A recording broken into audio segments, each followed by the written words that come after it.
First question छ in hydrogen atom 5.3 into 10 to the power minus 11 meter an electron revolved around the nucleus with a speed of 2.2 into 10 to the power 8 meter per second. Calculate the magnitude of magnetic field at the center of the atom. So given के छ फर्स्टमा हामीलाई यो hydrogen एटमको radius दिएको हो. Radius भनेको छ 5.3 into 10 to the power minus 11 metre दिएको छ एन्ड भेलोसिटी कति दिएको छ 2.2 into 10 to the power 8 metre पर सेकेन्ड दिएको छ र हामीलाई सेन्टरको म्याग्नेटिक फिल्ड निकाल भनेको छ B इक्वल टु वाट भनेको छ. सो सेन्टरको म्याग्नेटिक फिल्ड भनेको के हुन्छ B equal to mu naught I upon के हुन्छ 2R हुन्छ.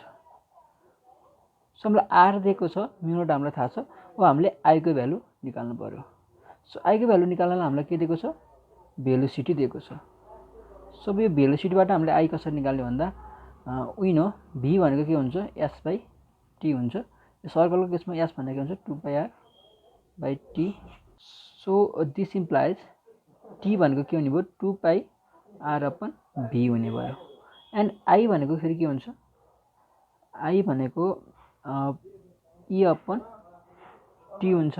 So this implies I equal to E upon T भनेको V अपन 2πr हुने भयो. सो दिस इम्प्लाइज I भनेको के हुँदो रहेछ sorry 2πr upon V. So this is V upon 2πr हुँदो रहेछ. सो हामीले के फाइन्ड गऱ्यौँ I इक्वल टु के हुँदो रहेछ V अपन 2πr हुँदो रहेछ. सिधै याद गरे पनि हुन्छ. यदि भेलोसिटी दियो भने हामीले करेन्ट कसरी निकाल्न सक्छौँ भेलोसिटी रेडियस दिएको कन्डिसनमा I भनेको V बाइ 2πr हुन्छ. So I equal to V भनेको 2.2 into 10 to the power 8 छ इन्टु E भने हामीलाई थाहा छ 1.6 into 10 to the power minus 19 coulomb हुन्छ अपन 2π into R भनेको दिएको छ 5.3 into 10 to the power minus 11. So this implies I भनेको के भयो सो यो आयो 0.105 एम्पियर आयो. नाउ B भनेको के हुन्छ म्यु नट I अपन 2R हुन्छ. सो म्यु नट भनेको 4π into 10 to the power minus 7 into I भनेको त्यहाँ 0.105 आएको छ अपन 2 into रेडियस भनेको 5.3 into 10 to the power minus 11 हुने भयो. So this is so B भनेको आयो 1.253 into 10 to the power 3 Tesla. So यो नै हाम्रो रिक्वायर्ड एन्सर हो. सिम्पली हामीले याद गर्नु पर्ने कुरा भनेको यदि हामीलाई भेलोसिटी र रेडियस दिएको छ भने हामीले करेन्ट निकाल्न के गर्छौँ भने V अपन 2πr भन्ने फर्मुला युज गर्छौँ.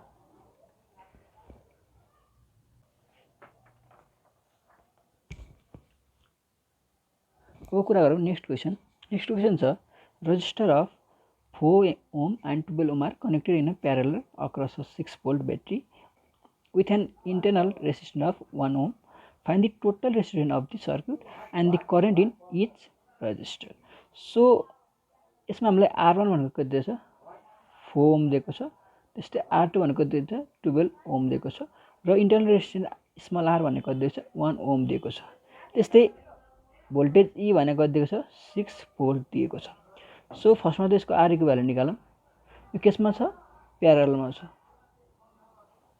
र प्यारलल केसमा R को भ्यालु निकाल्ने फर्मुला के हुन्छ 1/r इक्वल टु के हुन्छ 1/r1 प्लस 1/r2 हुन्छ. र सिरिजको केसमा के हुन्छ R equal to r1 plus r2 हुन्छ. Just opposite of capacitance. So यहाँ 1/r भनेको के हुने भयो 1/4 प्लस 1/12 हुने भयो.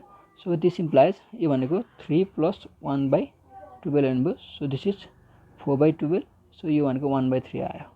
सो हाम्रो R को भ्यालु भनेको त्यहाँ 3 आयो. नाउ होइन अब I भनेको के हुन्छ E by R plus R हुन्छ. सो I इक्वल टु यो भनेको 6 छ अपन यो भनेको 1 प्लस 3. सो यो 6/4 आयो. सो कति आयो 1.5 एम्पियर आयो. अब V भनेको के हुन्छ E माइनस के हुन्छ I R हुन्छ. So V equal to E भनेको 6 माइनस 1.5 इन्टु R भनेको कति छ 1 छ. सो यो भनेको 6 माइनस 1.5 भयो. यो के भयो 4.5 भोल्ट आयो. नाउ I1 भनेको के हुन्छ V/R1 हुन्छ। सो यो भनेको 4.5 डिभाइड बाई R1 भनेको छ 4 छ, 4.5 डिभाइड बाई 4 यो आयो 1.125 एम्पियर। एन्ड I2 भनेको के हुन्छ V/R2 हुन्छ। सो V भनेको 4.5 divide by 12, 4.5 divide by 12, so यो आयो 0.375 एम्पियर। नेक्स्ट क्वेसन छ a copper wire of length 50 cm and area of cross section 10 to the power -6 meter square carries a current of 1 ampere if the resistivity of copper is 1.8 into 10 to the power -8 ohm meter. Calculate the electric field across the wire. So given के छ हाम्रो वायरको length दिएछ 50 cm। So यो भनेको के हुन्छ 0.5 metre हुने भयो र क्रस सेक्सनको एरिया भनेको थियो 10 to the power -6 metre square दिएको छ एन्ड करेन्ट आई भनेको कति दिएको छ 1 एम्पियर दिएको छ एन्ड रेसिस्टिभिटी पनि दिएको छ रो भनेको छ 1.8 into 10 to the power -8 ohm metre दिएको छ र हामीलाई इलेक्ट्रिक फिल्ड क्याल्कुलेट गर भनेको छ। सो इलेक्ट्रिक फिल्ड क्याल्कुलेट गर्ने सिम्पल फर्मुला के हुन्छ E इक्वल टु के हुन्छ J E by rho equal to के हुन्छ जे हुन्छ एन्ड जे भनेको के हो आई अपन ए हो। सो यहाँबाट जे भनेको के आयो current density 1/10 to the power -6 आयो, यो भनेको 10 to the power 6 के आयो एम्पियर पर मिटर स्क्वायर आयो। अब ई भनेको के हुन्छ जे इन्टु रो हुन्छ। सो जे भनेको 10 to the power 6 इन्टु रो भनेको हामीलाई देख्यो 1.8 इन्टु 10 to the power -8 दिएको छ। सो यो भनेको कति हुने भयो 1.8 इन्टु 10 to the power -2 भयो। सो यो भनेको 0.018 भोल्ट भयो। नेक्स्ट क्वेसन छ two charges 4C and -1C are placed at a distance r apart. A charge Q is placed exactly midway between them. What will be the value of Q so that charge -1 coulomb experience no net force. So क्वेसनले के भनेको छ भने यो 4C भयो and यो भयो -1C ट्याक मिडवेमा यो बिचको डिस्टेन्स कति छ r छ अरे टोटल। सो यो भनेको कति हुने भयो r/2 हुने भयो, यहाँ Q छ एन्ड यो पनि कति हुने भयो r/2 हुने भयो र यसले चाहिँ कुनै नेट फोर्स एक्सपिरियन्स गर्दैन अरे। अब 4C को रेस्पेक्टमा हेरौँ 4C ले यदि यो Q पोजिटिभ छ भने यसले कता फोर्स एक्सपिरियन्स गर्छ पोजिटिभ हो भने के गर्छ आउटरतिर फोर्स F1 एक्सपिरियन्स गर्छ र यो नेगेटिभ छ भने यो कतै टुवर्ड्सतिर फोर्स के गर्छ एक्सपिरियन्स गर्छ। सो यसमा के हुने भयो F1 र F2 को म्याग्निट्युड के हुने भयो इक्वल हुने भयो। सो दिस इम्प्लाइज F1 भनेको फेरि कति हुन्छ के हो हामीलाई थाहा छ F भनेको के हुन्छ Q1 Q2 upon 4πε0 r square हुन्छ। 4 इन्टु Q अपन 4πε0 इन्टु यो बिचको डिस्टेन्स भनेको छ r/2 स्क्वायर हुने भयो इक्वल टु अब यो र यो भनेको हुन्छ 4 इन्टु 1 अपन यो र बिचको डिस्टेन्स भनेको छ r छ। सो r स्क्वायर हुने भयो। सो दिस इम्प्लाइज 4Q यो 4πε0 र 4πε0 क्यान्सल आउट भयो upon r square by 4 equal to के हुने भयो 4/r स्क्वायर भयो। r स्क्वायर क्यान्सल आउट भयो। सो यो भनेको 16Q इक्वल टु के हुने भयो 4 हुने भयो। सो Q भनेको के हुने भयो 4/16। सो यहाँको 1/4 coulomb is a required answer. Next question छ a inductance of closely packed coil of 400 turns is 8 mH. What is the magnetic flux through the coil when the current is 5 × 10 to the power -3 ampere. So हामीलाई given के छ current दिएको छ 5 × 10 to the power -3 ampere दिएको छ and number of turn भनेको दिएको छ n भनेको दिएको छ 400 दिएको छ एन्ड इन्डक्टेन्स दिएको छ एन्ड इन्डक्टेन्स L भनेको दिएको छ 8 × 10 to the power -3 हेनरी दिएको छ एन्ड हामीलाई फाइन गरेर भनेको छ दि म्याग्नेटिक फ्लक्स भनेको 5B फाइन गरेको छ। सो 5B इज के हुन्छ डाइरेक्ट प्रोपोर्सनल I हुन्छ। सो 5B इक्वल टु के हुन्छ L I हुन्छ। L भनेको हो inductance.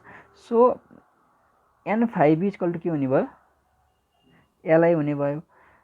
So 5 equal to l भनेको छ 8 × 10⁻³ इन्टु आई भनेको 5 × 10⁻³ अपन यो भनेको छ n भनेको छ n भनेको 400 छ।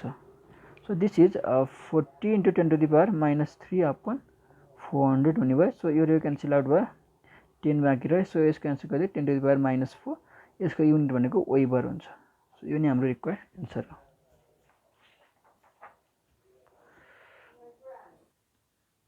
नेक्स्ट क्वेसन छ two long parallel wires are 1.8 cm apart.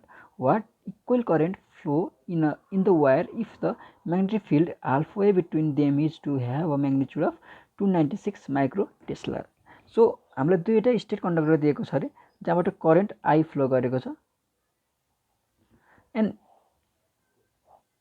जस बिचको कति छ डिस्टेन्स कति छ 1.8 cm छ को बिचको म्याग्नेटिक फिल्ड भनेको हामीलाई कति दिएको छ 296 म्यू टी दिएको छ र हामीलाई यो इक्वल करेन्ट चाहिँ फाइन्ड गर भनेको छ। यदि यो दुईटा स्टेट कन्डक्टरमा करेन्ट चाहिँ एकैतिर डिरेक्टेड फ्लो भएको छ भने यो बिचको बिनेट चाहिँ बिचको म्याग्नेटिक फिल्ड चाहिँ 0 हुन्छ र यो दुईटामा करेन्ट चाहिँ एन्टी प्यारलल मतलब एउटा चाहिँ माथितिर गएको फ्लो भइरहेको छ अर्को तलतिर फ्लो भइरहेको छ भने बी बिचको नेट बी भनेको कति हुन्छ भने mu naught I by 2πr plus mu naught I by 2πr हुन्छ।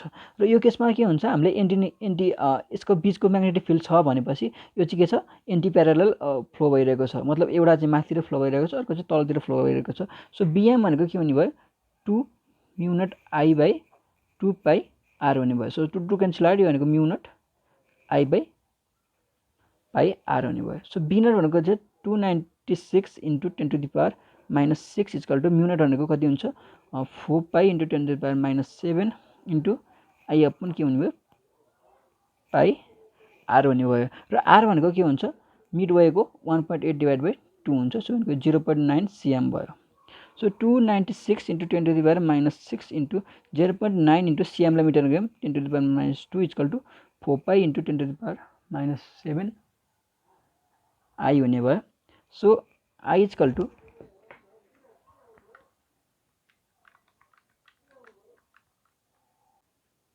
59.2 इन्टु 10⁻⁸ अपन 4π इन्टु 10⁻⁷ हुने भयो डिभाइड बाई 471 एम्पियर आयो। सो यो नै यसको रिक्वायर्ड एन्सर हो। नेक्स्ट क्वेसन छ the electric current in the circuit coils of 2 turns produce magnetic field of 0.2 tesla at its centre the coil is make 4 turn what is the magnetic field at the centre of the coil. So क्वेसनले के भनेको छ भने जब चाहिँ यो कोइलको turn चाहिँ 2 थियो number of turn 2 थियो तब चाहिँ यसको सेन्टरको म्याग्नेटिक फिल्ड भनेको कति रहेछ 0.2 टेस्ला रहेछ। अब यो 2 टर्न भएको कोइललाई हामीले फेरि के गर्यौँ फुगाएर त्यसलाई चाहिँ 4वटा टर्नमा बदल्यौँ भने अब आउने सेन्टरमा हुने म्याग्नेटिक फिल्ड कति हुन्छ भने निकाल भनेको छ। सो सुरुमा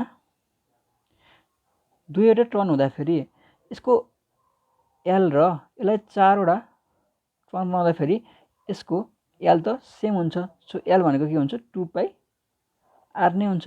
सो 2वटा टर्न हुँदाखेरि यसको एल भनेको कति हुने भयो 2 into number of turn into 2πr1 हुने भयो र यसको कति हुने भयो 4 भनेपछि 4 इन्टु 2π के हुने भयो r2 हुने भयो। सो एल भनेको इक्वल हुन्छ सो यहाँको 4π r1 इक्वल टु के हुने भयो 8π r2 हुने भयो। सो r1 इक्वल टु के हुने भयो 2r2 हुने भयो। अब हामीलाई थाहा छ सेन्टरको म्याग्नेटिक फिल्ड भनेको के हुन्छ b equal to mu naught n I by के हुन्छ 2r हुन्छ। सो b1 भनेको के हुन्छ mu naught n1 I upon 2r1 हुन्छ र b2 भनेको के हुन्छ mu naught n2 I upon 2r2 हुन्छ।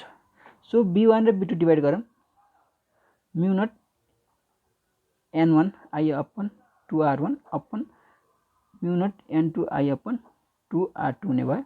सो यो म्यू नट आई र mu nought I cancel out भयो.